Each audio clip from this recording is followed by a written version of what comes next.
Welcome everyone! In this video, we are going to be diving into my top 3 best teams for the Willpower Cup. Now, the Willpower Cup, at the time of recording this video, is set to drop tomorrow at the normal time that leagues typically reset. And it is going to take place at the Great League format, which means that 1500 CP or less, and you can only use Psychic types, Fighting types, and Dark types. So, pretty limited meta, but with the right team, you could definitely rack up the wins in a cup like this. And I've got 3 very solid teams for you. I really wanted to give you guys some teams that are pretty accessible. So, all of these teams will be excluding Pokemon like Wobbuffet, which is pretty rough to get. Especially if it's a Wobbuffet that has been purified with return. That's pretty difficult. That's a hard grind, guys, I will say. And Pokemon like Cresselia, a lot of you I know are still new to Pokemon Go, so you may not have had an opportunity to get a Cresselia that would qualify for the Great League format. So Pokemon that are pretty inaccessible will not be on this list, but these teams are still very, very powerful. So with all that said, let's dive into team number 1. All right, guys, here we go. Team number 1, a very, very powerful team for this Willpower Cup, and it leads with Skuntank on the lead, Sableye on the safe swap, and Mandibuzz in the back to close the game strong. So a Pokemon like Skuntank on the lead has some pretty decent bulk to withstand any Charmers that you may encounter on the lead. That's how this team is designed to handle the Charmers on the lead, like Wobbuffet, like Gallade. There are a few in this meta that were not excluded. I don't know why they only chose to exclude Gardevoir. I guess because the charm damage does have stab. I guess that's the rationale, but there are a lot of Charmers that are a Pokemon that have access to charm that do still qualify. So Skuntank on the lead will be taking neutral damage from the charm, and all other Pokemon that run charm, it does not have stab and they do not hit particularly hard, which will set up Skuntank to do very well on the lead. So let's have a look at this scorecard here. And guys, I wasn't kidding when I said this was a very powerful team for this willpower meta. You get an A for coverage, a B for bulk, an A for safety, and an A for consistency. You don't get much better than that, quite literally. And let's have a look at these matchups here. So, like I said, Skuntank on the lead is going to be pretty solid. There are a couple of core breakers for team number 1 that I do want to go over. The first would be Umbreon. Umbreon's going to be a little rough, but you do have access to either Flamethrower or Sludge Bomb with stab, which doesn't make it doesn't make it all that bad. Because you can at least fight back with some nice neutral damage, all the while doing heavy neutral damage with stab from your poison jabs on the lead. So on Umbreon, I would stay in there and play that out. You could, if you wanted to play it safe, you could get it down to about 50% health, and then look to make a play in Mandibuzz and play on from there with Umbreon. So you could play that a couple of different ways. You could stay in and play out all even shield scenarios with the Umbreon, or chip away at it, then make a play into Mandibuzz if you suspect that there may be something that runs charm in the back. So that's how I would tackle Umbreon. The next core breaker would be Zweilous. Zweilous is very tricky for this team, especially if you're running the recommended Flamethrower on your Skuntank.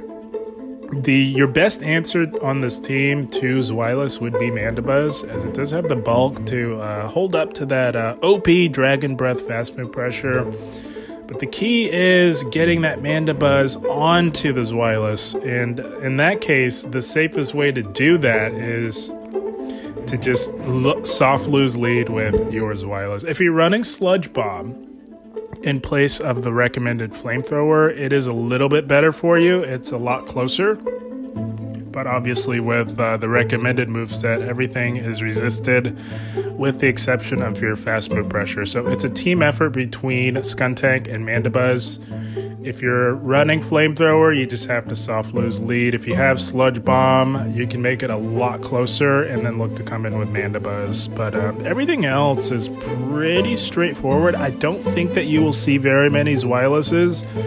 I think the high likelihood of running in the Charm may deter a lot of people from running Zweilous. You're going to see a lot more Umbreons than you will Zweilous. And the Umbreon matchup is much better for Skuntank than the Zweilous matchup. But you may run into a few, there's always going to be something that can hard counter you on the lead. There's just no way around that at this point in GBL. You just have to play the odds. It's a numbers game, guys. But yeah, I don't think you'll see very many Zweilosses, but if you do encounter one on the lead with Skuntank, that is how you'll want to approach it. But everything else is pretty straightforward. Like I said, Skuntank is here to provide some nice enough bulk to withstand charm damage that does not have stab. And most of the Charmers in this meta are Psychic types, which means that you will absolutely be able to chunk health with super effective crunches. So that's what makes this team very strong and worthy of a stellar scorecard. That's an insane scorecard, and that's because this team is very effective in this meta. So that is team number 1. Skuntank on the lead, Sableye on the safe swap, and Mandibuzz in the back to close the game strong. So with all that said, let's have a look at team number 2. Alright guys, here we go. Team number 2. Another very solid team for the Willpower Cup, and it leads with Gothitelle running Charm on the lead. Umbreon on the safe swap, and Mandibuzz in the back to close the game strong yet again. Gothitelle, for those of you who want to run a Charmer and don't have access to Wobbuffet, XL Wobbuffet, Gothitelle is the next best thing, and it is very close in terms of bulk to Wobbuffet. It's not quite as bulky, but it is very close. Those of you who are unfamiliar with Gothitelle, it is a much more accessible replacement to Wobbuffet, and definitely gets the job done. Has excellent coverage and Rock Slide, and it does have Psychic with Stab as well. So again, if you want to run a Charmer and you don't have Wobbuffet, which is the best Charmer in the meta, Gothitelle is a very, very solid replacement. It does a lot of the same things that Wobbuffet would do, and it hits harder. Has very similar bulk, like I said, not quite as bulky, but very close. And speaking of bulk, we've got probably the 2 bulkiest Pokemon outside of Wobbuffet in the back, and Umbreon and Mandibuzz. So Gothitelle in the lead is going to have some problems with the Poison Darks. That's why we've got Umbreon and Mandibuzz in the back to cover those. So let's have a look at the scorecard here. And there we have it, my friends. A solid scorecard for team number 2 yet again. This is amazing. You get an A for coverage, A for bulk, a C for safety, and an A for consistency. Very, very strong scorecard for team number 2. Let's have a look at the matchups here. Gothitelle on the lead's not winning a whole lot of matchups, but it's nice to just have that bulk and to just absolutely chip away with charm damage, provided it does not have stab. At the end of the day, charm is still charm nonetheless. So you're just going to be swapping out on the dark poison types like Skuntank, like Hisuian Quillfish, and others. The back 2 Pokemon can handle the opposing dark poison types if you do run into one on the lead. The one major core breaker to this team would be Pawniard, XL Pawniard. I don't think that you will be seeing very many of those because it's not the most accessible Pokemon in this meta, but if you do run into it, just know that it is quite squishy. It is about as squishy as it gets. It does hit pretty hard, and it does have a steel typing. So it does take neutral damage from Charm, and it will be resisting the air/fast move pressure from Mandibuzz.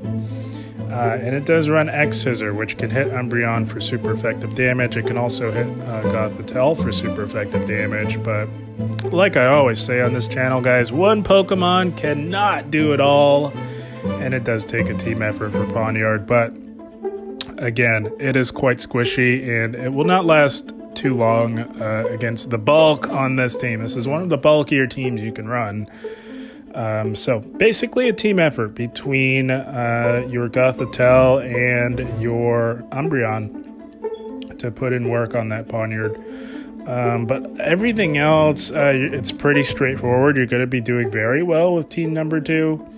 All of the pure dark types are going to have some problems with Gothitelle on the lead, although Gothitelle does take super effective damage from dark type damage, but with its bulk, it can absolutely hang in there and really chip away with Charm.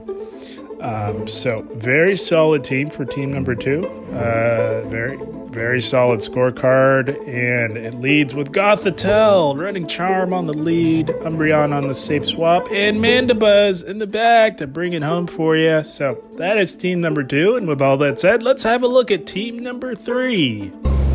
All right, my friends, last but certainly not least, we've got team number 3, and it leads with Alolan Raichu on the lead, Umbreon on the safe swap, and Medicham in the back to close it strong for you. Raichu has a lot of play in this meta.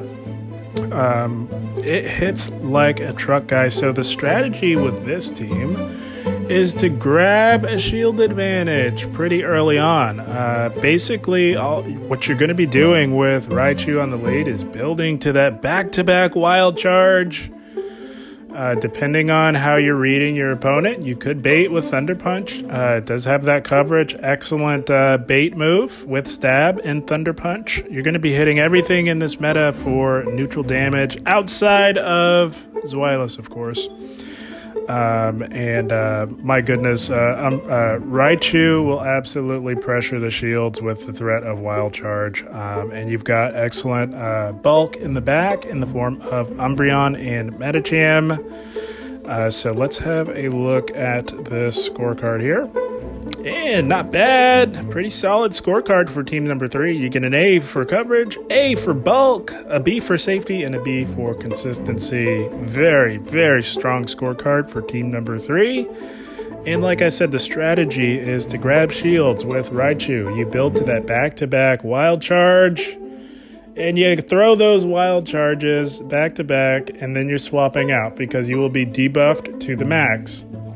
As many of us all may know, Wild Charge does drop your defense by 2 stages. So that's the strat with this team. Back-to-back Wild Charge, either do massive damage or grab shields, and then you're making the play into Umbreon and playing on from there. Nothing really dominates this team outright. Hisui and Sneasler, if you do run into one, it's highly unlikely. It's very difficult to get a Sneasler that qualifies, but they are out there. But again, much like in the last breakdown with team number 2, Sneasler, much like Pawniard, is quite squishy. And with that in mind, it will not last very long, especially if it throws close combat, which will also lower its attack by 2 stages.